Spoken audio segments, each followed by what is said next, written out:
ኢየሱስ ያድናል። ኢየሱስ ክርስቶስ ሁልጊዜም ያድናል። ኢየሱስ ክርስቶስ አንደኛና ብቸኛ አዳኝ ነው። አሁንም ፖይንት አድርጉ ግን ያ አንደኛና ብቸኛ አዳኙ ኢየሱስ ክርስቶስ ግን የሚያድነው በእውነተኛው ትምህርት ነው። በሐሰት ትምህርት ውስጥ እውነተኛው ኢየሱስ ክርስቶስ የለም።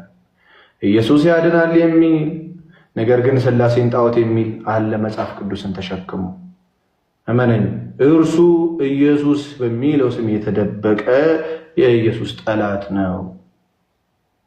ኢየሱስ ያድናል የሚል ግን ኢየሱስ ክርስቶስ በሐዋርያት በኩል በሐዋርያት ሥራ ምዕራፍ 2 ቁጥር 38 ጥምቀት የኃጢአት ስርየት ያሰጣል ሲል ዘወር ብሎ አይ ጥምቀት የኃጢአት ስርየት አያሰጥም የሚል ሰው ይህ የኢየሱስ ክርስቶስ ተቃዋሚ ነው።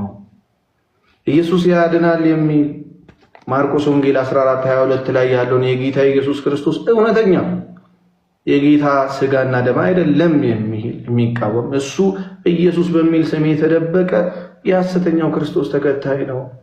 ለምንድን ነው ኢየሱስ ኢየሱስ ኢየሱስ ብቻ ማትለው? ዝም ብለህ እንደዚህ ኢየሱስን እየሰበኩ ነው። እንደማን? እንደ ዘመኑ ሰዎች ሳይሆን እንደ ሐዋርያት ለቆሮንቶስ ሰዎችና ለዕብራውያን ሰዎች ተመሳሳይ መልእክት አይልኩ። ለቆሮንቶስ ሰዎች ልክ መልእክቱ ሲላክ በአንድ ቤተክርስቲያን ውስጥ መለያየት መጥቶ ነበር በሰዎች መካከል። ስለዚህ ከዛ የተነሳ ወንጌል ያስፈልጋቸዋል። እነዛ ሰዎች በክርስቶስ ያመኑ ናቸው። እነሱ ሰዎች ሲልክላቸው ወደ ቆሮንቶስ መልእክት ሲልክ ኢየሱስን እመኑ ጌታን ተቀበሉ ብሎ አይደለም። ኦሬዲ የተቀበሉ ሰዎች ናቸው። ምን ብሎ ይጀምራል መሰለ የቆሮንቶስ መልእክት አንድ ላይ ከሁለት ጀምሮ ላንብበው። በቆሮንቶስ ላለች ለእግዚአብሔር ቤተክርስቲያን በኢየሱስ ክርስቶስ ለተቀደሱት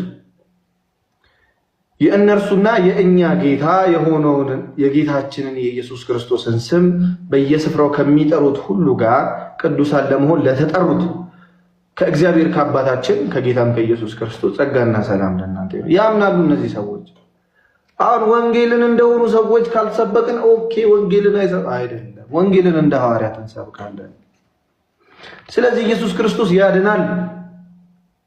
ኢየሱስ ክርስቶስ ያድናል። የትኛው ኢየሱስ? የተሰቀለው ከድንግል ማርያም የተወለደው። የትኛው ኢየሱስ? በነቢያት አፍ የተሰበከው።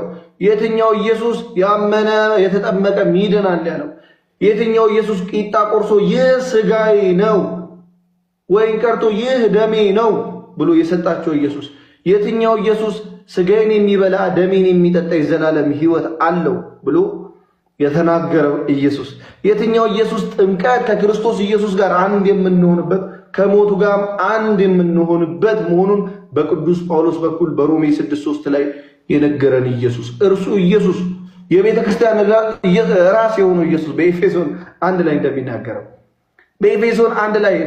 የቤተ ክርስቲያን ራስ የሆነው በአንደኛ ቆሮንቶስ ምዕራፍ 12 ላይ እንደሚገኘው ደግሞ ቅዱሳን ሁሉ የክርስቶስ አካል የሆኑለት ክርስቶስ ደግሞ ራስ የሆኑለት ስለ አንዱ ውርደት ሌሎቹ የሚዋረዱ ስለ አንዱ ከፍ ማለት ደግሞ ለምን ስለ ሐሰተኛ ክርስቶስ ታወራለህ? ይሄው ሐሰተኛውን ክርስቶስ እያዩት ስለሆነ ሐሰተኛው ክርስቶስ በሐሰተኛ ነቢያት የሚሰበክበት ዘመን ስለሆነ አሁን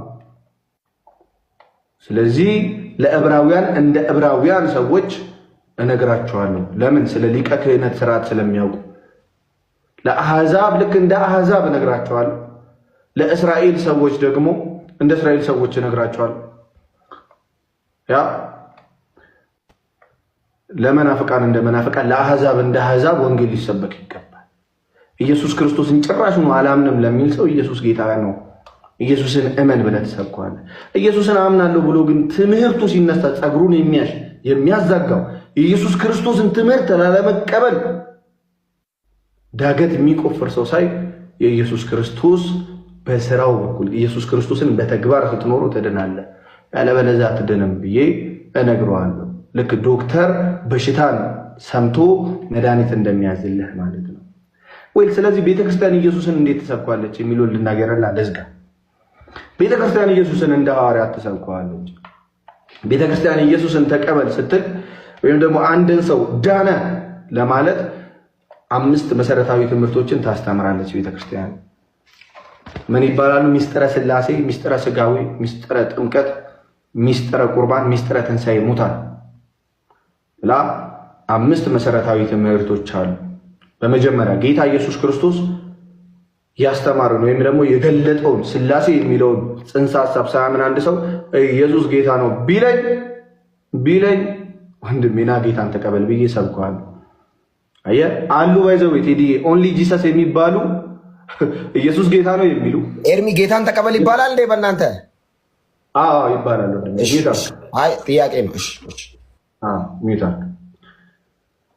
ሥላሴን ጣዖት የሚሉ ማለት ነው።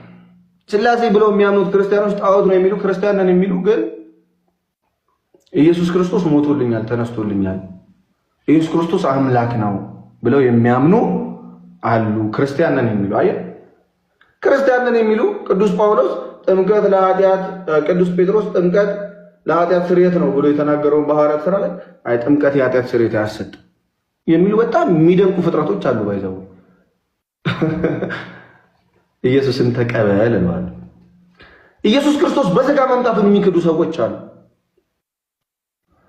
ከድንግል ማርያም ሥጋ አልነሳም ብሎ የሚያስተምሩ ማለት ነው። በጣም የሚገራርሙ ፍጥረቶች እና ኢየሱስን ተቀበል ብዬ እመክረዋለሁ። እሱ አየህ በዚህ መንገድ ወይ ቁርባንን ጌታ ኢየሱስ ክርስቶስ ይህ ሥጋዬ ነው ይህ ደሜ ነው ብሎ የሰጠውን ነገር አይ ሥጋው አይደለም ደሙ አይደለም እንደዚሁ ዝም ብለን ነው የምንበላው የሚለው እሱና ጌታ ኢየሱስን ተቀበል፣ ወደ ጌታ ኢየሱስ እቅፍና ወደ ቤተ ክርስቲያን ተጨመር ዳን ብለን እንመሰክራለን።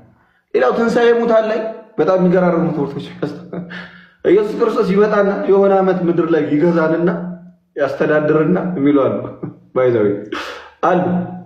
ከዛ አስተዳድሮ ምድር ላይ ማለት ነው። ከዛ ድጋሚ ሊመላለስ ማለት እንደዚህም ያስተምራል። ይሄንን ጌታን ተቀበል ብዬ እመክረዋለሁ። ፕሪች መደረግ አለበት። ጌታ ኢየሱስን ሊሰበኩ ይገባል።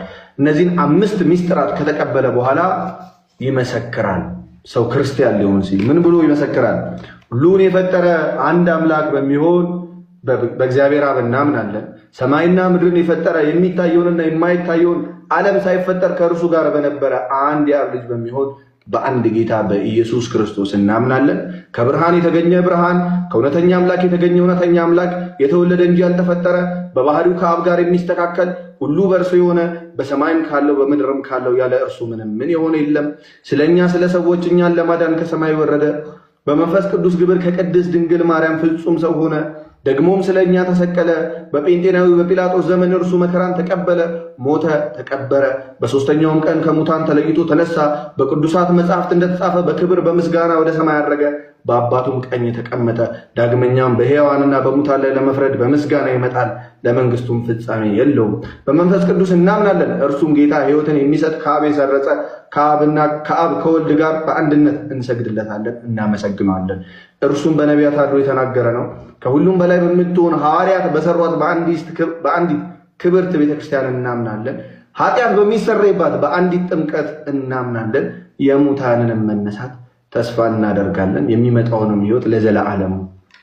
ይህንን ሲያምን አንድ ሰው ዳነ ይባላል። በግዕዝ ልበልልህ፣ ጸሎተ ሃይማኖት በግዕዝ ልበልልህ።